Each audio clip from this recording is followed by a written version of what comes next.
오늘은 고린도후서 5장 17절에서 21절 말씀입니다. 제가 한 절 한 절 읽어 드리겠습니다. 그런즉 누구든지 그리스도 안에 있으면 새로운 피조물이라. 이전 것은 지나갔으니 보라 새 것이 되었도다. 모든 것이 하나님께로 났나니 저가 그리스도로 말미암아 우리를 자기와 화목하게 하시고 또 우리에게 화목하게 하는 직책을 주셨으니 이는 하나님께서 그리스도 안에 계시사 세상을 자기와 화목하게 하시며 저희의 죄를 저희에게 돌리지 아니하시고 화목하게 하는 말씀을 우리에게 부탁하셨느니라. 이러므로 우리가 그리스도를 대신하여 사신이 되어 하나님이 우리로 너희를 권면하시는 것 같이 그리스도를 대신하여 간구하노니 너희는 하나님과 화목하라. 하나님이 죄를 알지도 못하신 자로 우리를 대신하여 죄를 삼으신 것은 우리로 하여금 저의 안에서 하나님의 의가 되게 하려 하심이니라. 아멘. 하나님께서 오늘 이 말씀을 우리에게 주셨는데, 우리가 예수를 믿고 우리는 그리스도인 뿐 아니라 우리는 그리스도 안에, 예수 그리스도 안에서 새로운 삶을 살고 있다라고 사람들이 다 그렇게 생각을 하고 있습니다. 그러나 그리스도 안에 있는 사람이 하는 직책이 무엇인가 라는 거죠. 내가 그리스도인이라면은 받은 바, 우리가 은혜로 거저 받은 바 그 직책이 있는데, 사명이라고 그러죠. 그 직책이 화목해 하는 직책이다라는 거죠. 내가 어디를 가든지 누구를 만나든지 어느 곳에 있든지 그곳이 서로 화목하게 되는 그 중간 매개체 역할을 해야 된다라는 거죠. 근데 그 화목해 하는 게 참 쉽지가 않아요. 내가 어느 곳에 가면 그곳에 분란이 일어나고, 오히려 분란뿐만이 아니라 서로 나 때문에 서로 이간질을 하게 되거나 서로 미워하게 되거나 서로 짝을 지어서 그렇게 서로 당을 짓게 되면 우리는 한번 돌아봐야 된다라는 거죠. 내가 맡은 바 직책을 잘 감당하고 있는가? 화목해 하는 그 직책을 내가 잘 감당하고 있는가 돌아봐야 된다라는 거죠. 그렇게 되는 사람이 되기 위해서 오늘 말씀을 우리가 잘 보고 잘 듣고, 또한 내가 어떻게 삶을 살아야 될지, 그리스도인으로서의 그 삶을 어떻게 살아야 될지를 오늘 한번 돌아보기를 바랍니다.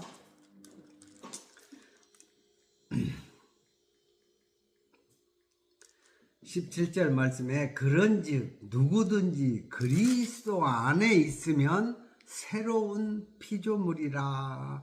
이전 것은 지나갔으니 보라 새 것이 되었도다.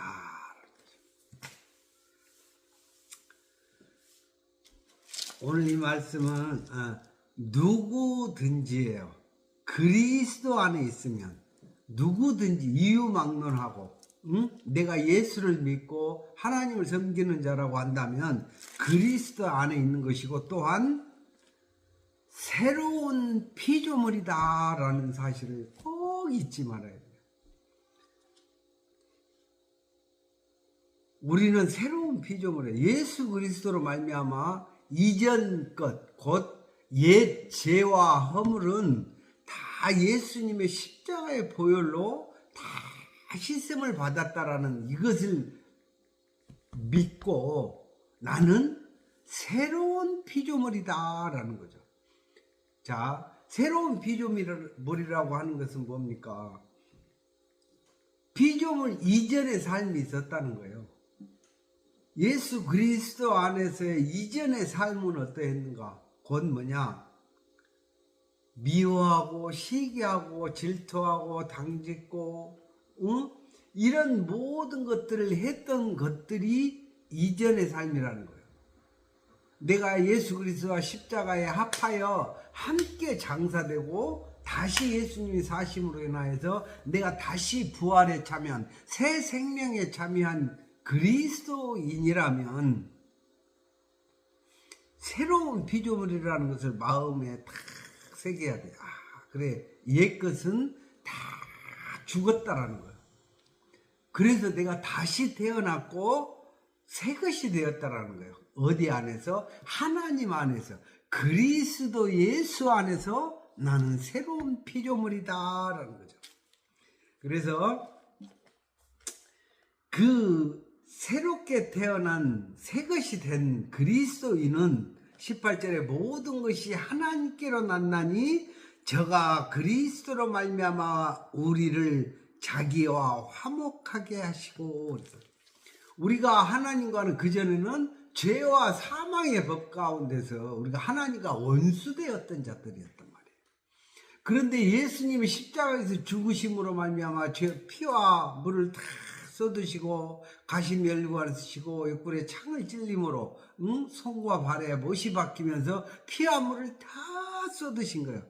그거를 우리를 다시 새로운 피조물 삼으시기 위해서 예수님이 다 우리의 죄와 허물을 위해서 십자가에서 피 흘려 주셨다는 걸 믿는 그 순간 나도 예수와 함께 십자가에 못 박혔나니라는 거예요. 그래서 이전 나는 없다라는 거예요.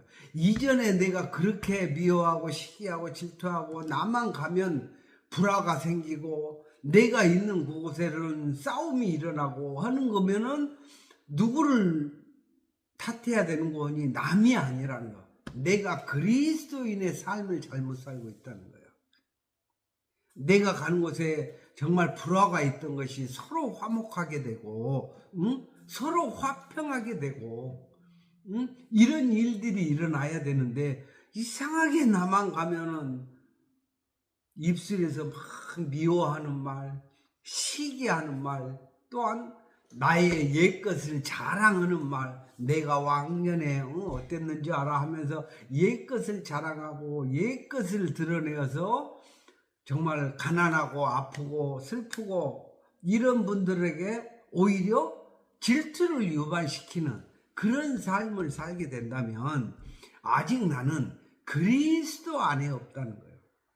하나님이 우리를 화평케 하기 위해서 하나님과 우리를 화평케 하시는 예수 그리스도가 오신 것을 알지 못하고 믿는다라는 것은 나의 죄와 허물을 모두 사해 주셨으니까 그것이 나의 이제는 직책이 되고 직분이 됐다라는 거예요. 뭐 교회 장로고 목사고 이게 중요한 게 아니에요. 뭐가 중요하냐? 내가 화목케 하는 직책을 받았다라는 것을 감사히 얘기해야 된다. 정말 놀라운 직책 아닙니까? 불화가 있는 곳에 내가 가면 서로 사랑하고 서로 화목해 되는 기적이 일어나야 그리스도인으로서 사명을 감당하고 있는 것이다. 정말 이런 귀한 말씀이 이 성경책에 있는데 왜 성경을 안 읽냐고.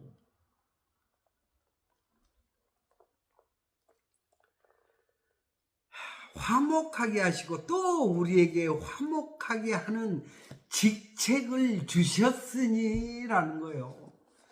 그러니까 우리가 하나님을 믿지 아니하고 하나님과 원수되었거나 그렇게 하나님을 모르는 자들에게 그들에게 가서 하나님과 서로 화목하게 하게 하는 그런 직분을 우리가 받았으니 그들과 하나님과 화해를 시키라는 거. 우리가 할 수 없잖아요. 그래서 예수님이 당신을 위해서 하나님과 화목하게 해주시려고 십자가를 지셨습니다. 이것을 믿으시면 당신은 오늘로 그리스도인이 되고 하나님과 화목하게 되어서 이제는 하나님의 자녀가 되는 권세를 얻습니다. 당신은 하나님과 한번 화목해 보십시오 라고 전하는 그런 그리스도인이 우리가 되어야 된다라는 거죠.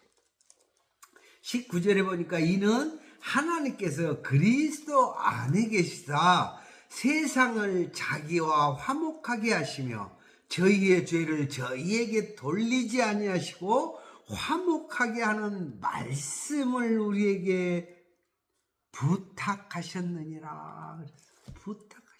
제발 부탁한다. 내가 그들을 하나님과 화목하지 못하고 있는 자들을 위해서 예수 그리스도 안에서 예수 그리스도 안에 계시사. 그래서 하나님께서 예수님이 십자가에 못 박혀 죽으신 것은 하나님도 함께 동참했고 믿는 우리가 오늘 합하여 십자가에서 장사된다라는 거. 참 어려운 이야기인 것 같지만 그런 하나님의 깊은 뜻이 있었구나. 그때 함께 장사되을 때 그리스도의 고난에 믿음으로 참여하는 거예요. 예수님이 십자가 졌다고 해서 그래 그럼 나도 십자가 져야지 그러고 손에 대못 박는 그런 일이 없어야 된다는 거죠. 믿음으로. 나 대신 십자가에서 못 박히실 때 하나님도 함께 그리스도 안에 계셨다는 거예요. 그것은 곧 뭐냐? 너희 죄를 너희에게 돌리지 않기 위해서 우리의 모든 죄와 허물을 너는 죄가 그거 감당해야지라고 하는 게 아니라 하나님도 함께 예수 그리스도와 함께 십자가에 못 박혔다라는 거예요. 그러니 네가 오늘 지금 시간과 공간을 떠나서 2000년 전에 십자가에 못 박혔는데 우리하고는 상관이 없었잖아. 그러나 믿는 지금 이 순간에 새로운 피조물이 된다라는 거죠. 십자가와 합하여져서 옛 것은 죽고 시기와 질투하고 미워하고 남의 죄를 막 들춰내고 허물을 막 들춰내서 비방하고 하는 모든 이런 것들이 십자가에 못 박혀 죽인다. 그러니까 내가 그리스도인이 되고 그리스도인의 삶을 산다는 것은 이것을 죽이는 거예요. 시기와 비방과 질투와 미움과 당짓고 욕하고 하는 이런 모든 것들을 십자가에다 못 박은 그것이 새로운 피조물이라는 거예요. 우리가 할 수 없는 그것을 이제 그럼 내가 오늘부터 할 거야. 근데 그게 안 돼. 그래서 성령이 너희의 연약함을 도우신다는 거예요. 그래서 성령은 우리가 예수님을 믿을 때 선물로 성령을 우리 마음에 부어주신다라는 거예요. 그래서 옛것을 버리기가 너무 힘든데 입술만 열면 욕하고 시기하고 질투하는 게 이게 재미였는데 그걸 버려야 되는데 힘들어. 안 돼. 입만 열면 욕이 나오고 시기가 나오고 미움이 나오고 이랬단 말이요. 그런데 성령이 우리 마음에 부은 바 되어서 우리의 마음 그래도 한번 참아봐야지. 내가 새로운 피조물이라는데 예수님이 십자가에 못 박혀 죽으실 때 하나님이 이 그리스도 안에 있었고 내가 오늘 이 순간에 믿을 때 나도 함께 십자가에서 함께 장사됐다. 그래서 이전 것은 다 이제 없어졌다는 거예요. 그래서 우리가 그 옛 것을 버리기가 힘든데 성령이 우리 안에 오셔서 너희가 할 수 없는 그것을 도우신다라는 거예요. 그래서 보혜사 성령이시라 그래. 아멘. 그래서 우리가 그런 말을 어떻게 만들어낼 수 없는데 뭐라고 그러셨어요? 화목하게 하는 말씀을 우리에게 부탁하셨느니라. 그래서 화목하게 하는 말씀. 이게 하나님의 말씀이 성경의 율법과 복음이 모든 말씀이 기록되어 있지만 이 말씀은 하나님과 우리를 믿는 우리를 화목케 하실 뿐만이 아니라 믿지 아니하는 자들에게 이 말씀을 전하여서 화목하게 하는 말씀을 전해주는 것이 우리의 사명인 것이다 라는 거예요. 아멘. 그래서 20절에 보니까 이러므로 우리가 그리스도를 대신하여 사신이 되어 하나님이 우리로 너희를 권면하시는 것 같이 그리스도를 대신하여 간구하노니 너희는 하나님과 화목하라. 하나님과 화목하는 게 뭐라고요? 예수 그리스도가 십자가에서 못 박혀 죽으신 것을 믿음으로 말미암아 선물로 성령을 우리 마음에 부어주시고 우리가 옛것을 버리는데 시기와 미움과 원수 욕하는 것과 이런 것들을 버리기 힘든데 성령이 도우셔서 이제는 우리가 마음의 평안함을 얻고 하나님과 화목할 뿐 아니라 그것으로 인하여서 우리가 이 땅에서 살면서 그리스도인이라고 하는 정말 하나님이 우리에게 화목하게 하는 말씀을 우리에게 맡기신 것을 우리가 사신이 되어서 전하듯이 편지를 전하는 거예요. 사신이 외국에 사신으로 나가면 뭘 가지고 가죠? 왕의 편지, 직인이 지켜져 있는 편지를 들고 가죠. 그래서 오늘 내가 가서 이야기를 하면 말을 사람들이 안 믿어. 그러나 기록된 성경에 기록된 말씀을 가지고 가서 사신처럼 전할 때에 이 말씀이 곧 하나님이 하신 말씀이요 예수님이 이 말씀을 우리에게 증거하시기 위해서 이 말씀과 우리가 화목하게 하기 위해서 예수님이 죽으셔 주셨다라는 거죠.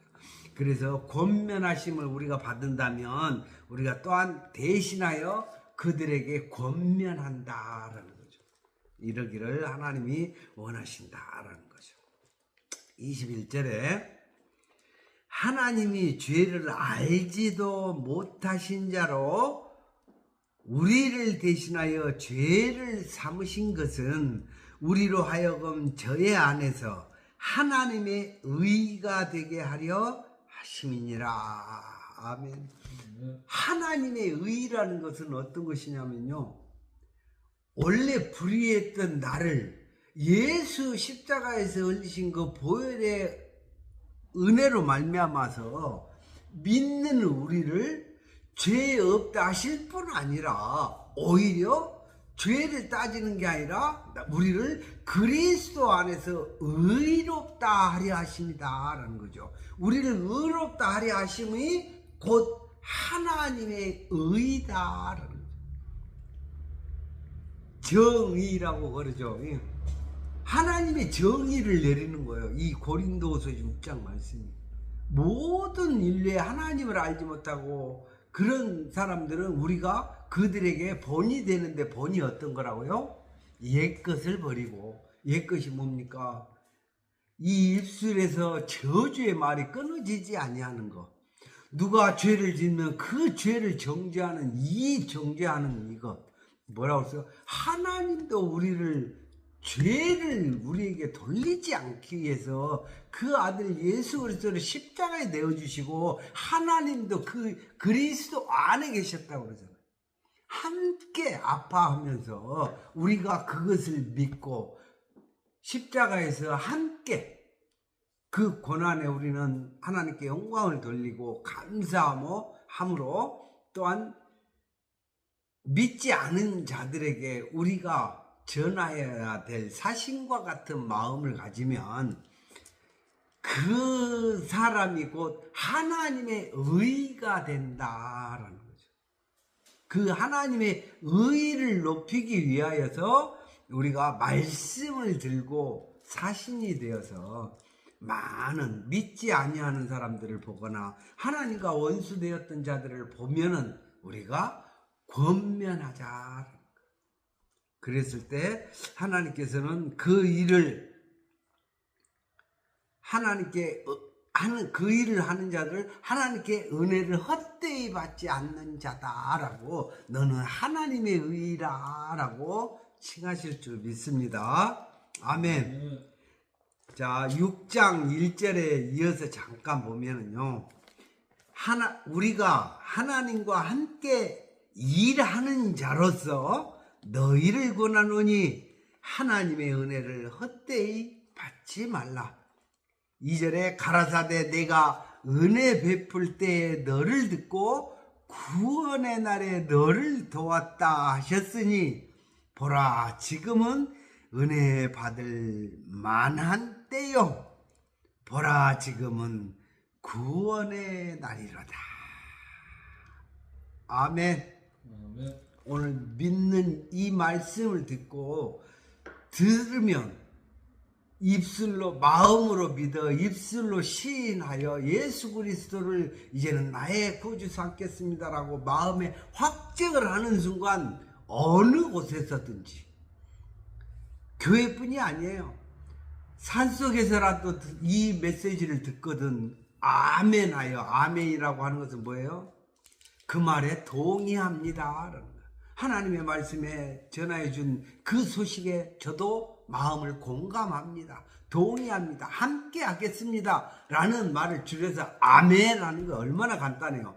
아멘 하는 순간 하나님의 선물로 뭐가 온다고 그랬어요? 성령을 보내셔서 우리가 옛것으로 인하여서 입술의 저주와 시기와 질투와 미움으로 인하여서 화목하지 못했던 것들이 이제는 하나님의 성령으로 말미암아서 내 입술에 변화가 생긴다는 거예요. 사람은 말하는 거잖아요. 말을 하기 때문에 정말 이 말하는 대로 모든 것이 되어지고 이 말하는 대로 내가 시기하고 질투하고 막 당연짓고 막 살인하는 말들, 사람을 죽이는 그런 악한 말들이 있으면 안 된다는 거죠. 오히려 축복을 밀어주고 하나님과 화목하게 해주는 그런 직책을 우리가 받았으니 지금이 구원의 때요, 날이요, 또 은혜 받을 만한 때다라는 거예요. 지금 우리가 이 말씀을 잘 증거해서 우리 가족들 뿐만이 아니라 오늘부터는 악한 말을 버리자. 예수 그리스도의 그 십자가의 공로로 우리가 하나님과 화목하게 되었은즉 이제는 그리하자라고 권하는 저와 여러분이 되기를 주의 이름으로 축원합니다. 할렐루야. 오늘은 여기까지.